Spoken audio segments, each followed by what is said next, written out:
ఈరోజు ఆ పథకం బ్రహ్మాండంగా పోతుంది. కానీ మీరెక్కడ కూడా మంచి పథకాల గురించి మాట్లాడరు. ఇంకా ఏం చేస్తే బాగుంటుందని మాట్లాడకుండా ఈ కార్ రేస్లో మీరే ఇరిగేషన్ ప్రాజెక్టులు ఈరోజు చూసినట్టయితే కాళేశ్వరం కానీ మేడిగడ్డ కానీ ప్రతి ఒక్క దాంట్లో కమిషన్ల పేరు మీద దోసుక తిన్నారు. అవన్నీ వసూలు చేసే మొగుడు వచ్చినాడు రేవంత్ రెడ్డి.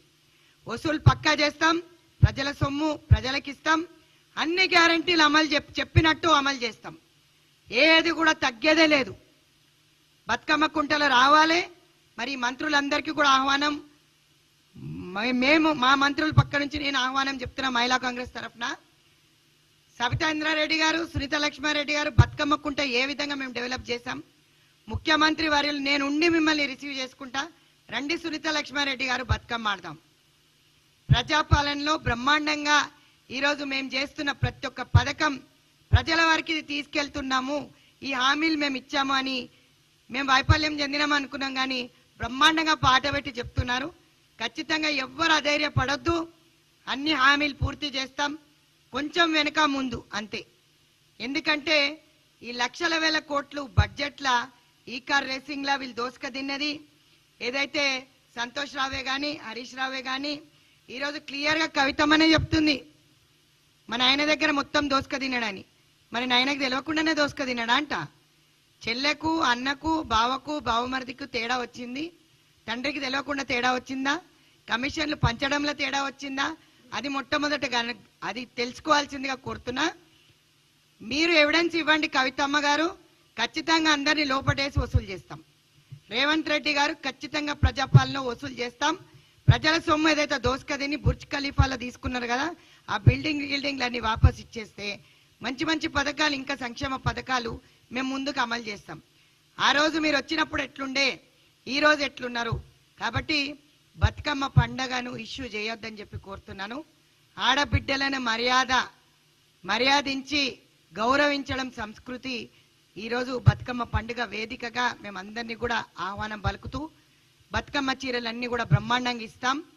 100% ప్రతి ఒక్కరు సాటిస్ఫై అయ్యే విధంగా సెల్ఫ్ హెల్ప్ గ్రూప్స్తో పాటు చేనేత కార్మికులకి ఉపాధి కల్పించాం. అదేవిధంగా వాళ్ళన్ని ఎన్ని చీరలు ఇస్తే అన్ని చీరలు వాళ్ళకి పనిచేస్తాం. 65 లక్షలకి హామీ ఇచ్చాం. అంతకన్నా ఎక్కువనే ఇద్దామనుకుంటున్నాం.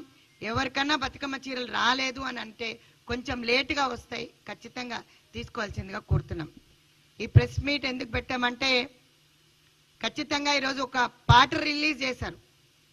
చాలా వరకు పథకాలు తెలియని వాళ్ళకు కూడా ఈ పథకాలు కాంగ్రెస్ ప్రభుత్వంలో ఉన్నాయని చెప్తున్నారు.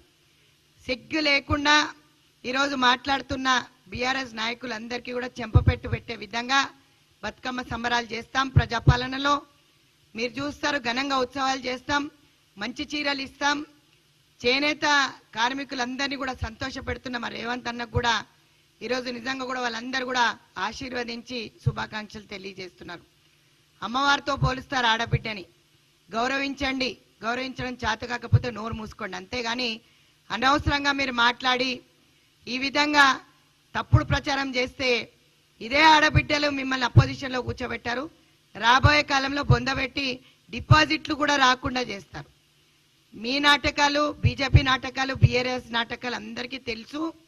కాబట్టి ఇప్పటికైనా బుద్ధి తెచ్చుకోండి, ఆడబిడ్డలను అగౌరవపరచొద్దు అని మళ్ళొకసారి ఈ వేదికగా తెలియజేస్తూ ప్రెస్ మీడియా మిత్రులందరికీ కూడా బతుకమ్మ పండుగ శుభాకాంక్షలు.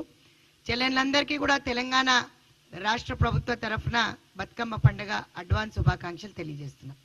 Thank you.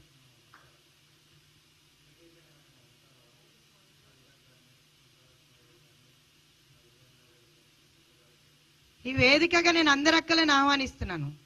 సునీత లక్ష్మారెడ్డి గారిని, సబితా ఇంద్రారెడ్డి గారిని, అదేవిధంగా సత్యవతి రాథోడ్ గారిని, ప్రతి ఒక్కరిని బతుకమ్మ కుంటకు రావాల్సిందిగా కోరుతున్నా.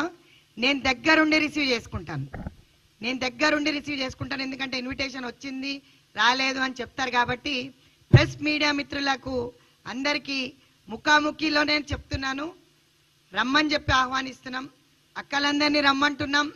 బతుకమ్మ ఘనంగా చేసుకుందాం. 100% ఏ విధంగా అయితే బతుకమ్మ కుంట మా హైడ్రా అని ఏడుస్తున్నారు కదా, అదే హైడ్రా ఈరోజు మాకు అదే వేదికగా చేసింది. మనమందరం కూడా 25వ తారీఖు స్థలం ప్లేస్ అన్ని చెప్తున్నాను. ఖచ్చితంగా అక్కలందరినీ కూడా రమ్మని చెప్పి ఆహ్వానిస్తున్నాం. బతుకమ్మ కవితతోటి రాలేదు. బతుకమ్మ కొన్ని ఏండ్ల నుంచి బతుకమ్మ చేసుకుంటాం.